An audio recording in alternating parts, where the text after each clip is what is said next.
হয়তো অনেকেই ভাবতে পারেন যে চিংড়ি মাছ দিয়ে পুঁই শাকের রেসিপি শেয়ার করার কি আছে। তবুও আমি শেয়ার করছি কারণ আমাদের অনেক নতুন গৃহিণী আপুরাই আছেন যারা জানেন না বা বুঝতে পারেন না কিভাবে রান্না করলে রান্নাটা খুব বেশি মজার হবে।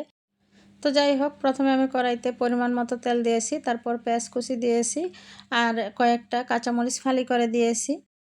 এরপর হাফ চা চামচ আদা বাটা, হাফ চা চামচ রসুন বাটা দিয়ে তেলের মধ্যে একটু ভুনে নিয়েছি যাতে করে আদা রসুনের কাঁচা স্মেলটা চলে যায়। এরপর চিংড়ি মাছ দিয়ে স্বাদ মতো লবণ দিয়ে আরও দিয়েছি হলুদের গুঁড়া, মরিচের গুঁড়া আর জিরা গুঁড়া।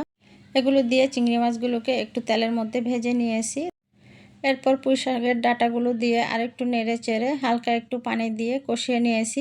কষিয়ে নিয়ে তারপর এখন শাক দিয়ে দিলাম। আর শাক দিয়ে আমি আর কোনো পানি ইউজ করব না, এখানে ঢাকনা দিয়ে দিব। শাক থেকে প্রচুর পানি বের হবে, ওই পানিতে আমার রান্নাটা হয়ে যাবে।